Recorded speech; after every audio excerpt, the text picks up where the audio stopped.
You know, one of the first things you think of when you wake up, first thing I think of is, when am I going to go back to bed? Second thing is, when is breakfast and what is for breakfast? And if it's not me thinking it, my stomach's reminding me. But most schools here in town do serve breakfast. Which is good. And Lindsey Boetsch is at Ellington School this morning in Quincy, and she's lending a helping hand this morning. Good morning. Yeah, good morning, guys. The lunch ladies here get here at about 5:30 to start getting things set up for breakfast. They have been they have French toast sticks this morning that they're going to be preparing. They're also getting ready for lunch, so there's a lot of things going on, and since it is Monday, they do have some deliveries that are going to be coming in as well. Right now, Diane Marks joins me. How long have you been working here? This is my second school year, so about a year and a half. And what is your favorite part about working in the morning?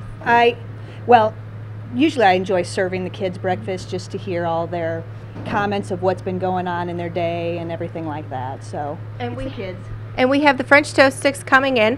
What do we do with these in the morning? We normally get down the big cookie sheets, and we just, Ines usually has prepared about a count of about how many kids we think are going to eat based off what they ate last time, and then we just lay them out on the cookie sheets, and then when about 15-20 minutes we put them in the oven before the kids come, and then serve them nice and hot.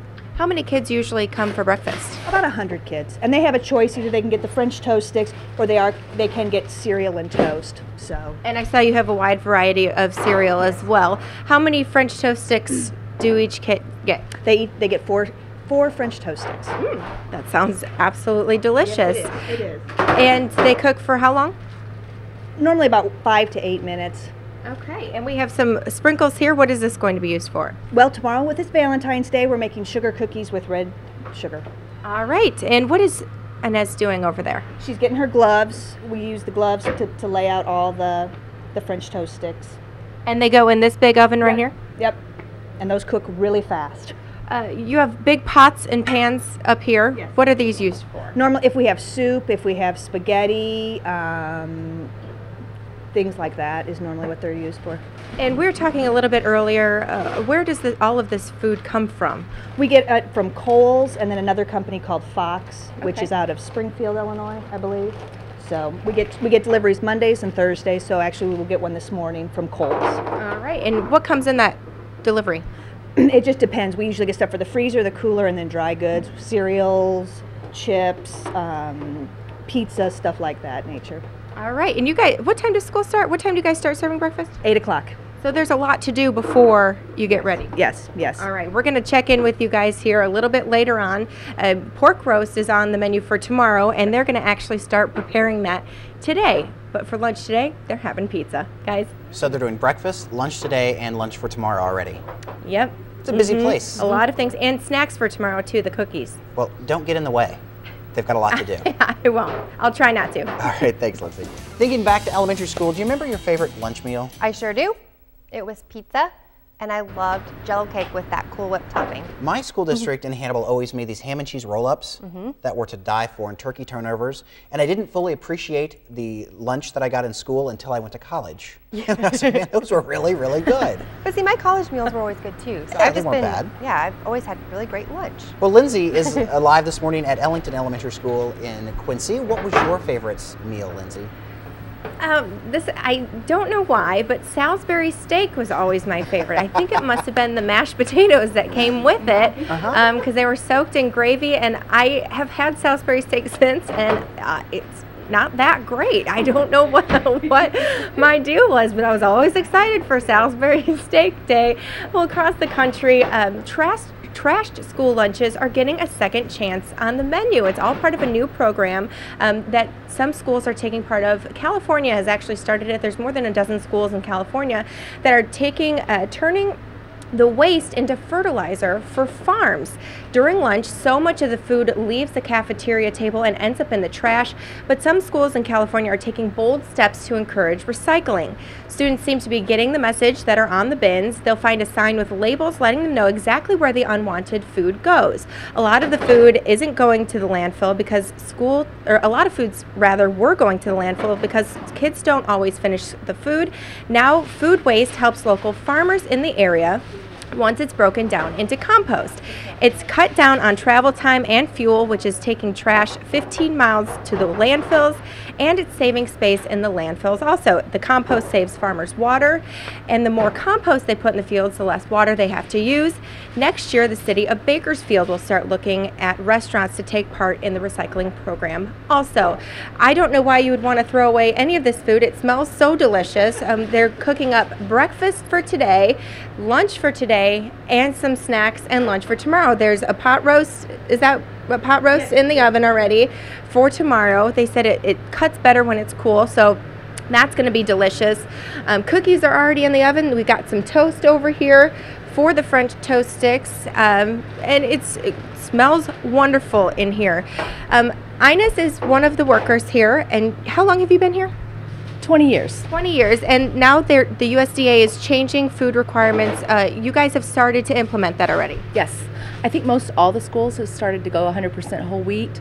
I think next year it becomes a federal law that you have to serve 51% grains. So we started implementing it this year. Great, and we're going to go on over here to Diane Marks. And what are you doing over here? I'm just getting more pans ready for her to start doing the cookies. What time do you guys start in the morning? 5:30. We're here at 5:30. And things that you have to do to get ready before? We normally wipe down all the counters, get the dishwasher ready, get all the food out that we're going to serve for lunch, make coffee, make tea for the teachers so they can kind of get a kick to the morning, and just look at our menu and figure out what we need to do for the day. And what's on the menu today? Pizza, which is always a favorite, green beans, pineapple, and milk. All right, and where does that pizza, do you guys put that in the oven a little bit later?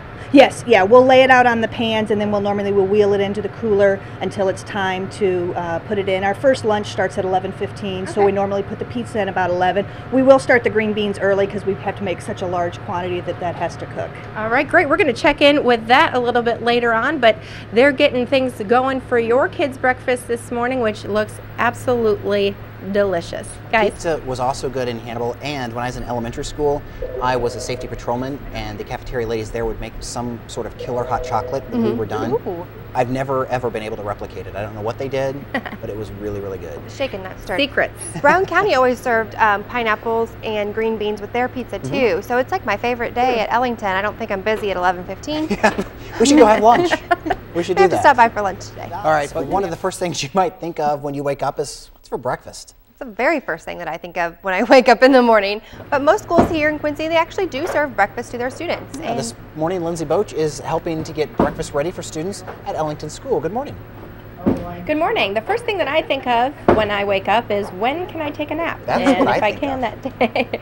The second thing I think of is, what am I going to eat? And that's what kids are going to be thinking about when they wake up. And guess what, kids at Ellington? This morning you are having French toast sticks, and for lunch you are having pizza. They're working very hard to get the pizza. These cookies are for tomorrow, and if you go to Ellington, you're going to be in a great mood tomorrow, because those cookies, I tasted them, they're delicious. Pizza. How many pieces of pizza do you have to cook? We normally serve between 250 to 280 kids for lunch, so we guesstimate, and then normally when they get the count in the office, they'll call up here, give us the number, and we'll cook. And we usually do around 5 to 10 extra pieces for the kids who drop or something like that. And now, you guys don't have the standard lunch cards anymore that people used to have. When I went to school, you used to have a lunch card that you used to punch. No, basically the teachers, I believe, ask the kids in the morning if they've brought their lunch or if they're going to have the hot lunch that we're going to serve, and they either raise their hands or however they do it, and then they send a tally sheet down to the office, and then the office gets a total and then calls us and lets us know. And for the 3 different lunch periods, she gives us a number for each 3 periods, so we kind of know how much to cook, because we cook it before each lunch period. And it's all done in the computer. Correct. And one thing that I noticed is that there's no fryer in here. We're going to go to Inez for this. Inez, yes. Why is there no fryer here? Because we don't fry anything at Ellington. We bake or boil. Okay, and even the chicken or country fried steak. Yeah. Yes, we bake it. Cool. Sounds good. It looks good. How many French toast sticks did you cook this morning? We cooked a total of 82, and then so four for each kid. So what is that? 22 kids can have those. Okay, and you have toast here too? Yes, the kids get a piece of toast if they choose the cereal. Okay. So, and how do you guys come up with the menu? one person down at the board office, she makes the menu for all the schools in the district. So that's one thing that we don't have to do. Are schools all over the area having French toast this morning and pizza for lunch? Yes. Yes. Oh. Yes. So it's an area-wide thing, a Quincy thing. Yep. Cool. Yeah. Very neat. Thank you, ladies, for letting us come in and see what you guys do in the morning. Lots of pizza still to be broken up and put on the trays, and that'll go in the oven before lunch? Yeah, around 11 o'clock for the first lunch period, but we usually do it a few minutes before each lunch period so it's hot. Great. Thank you guys so much for having us here this morning. It smells great in here. You kids are going to have a great breakfast and a great lunch today. Guys? Sounds good.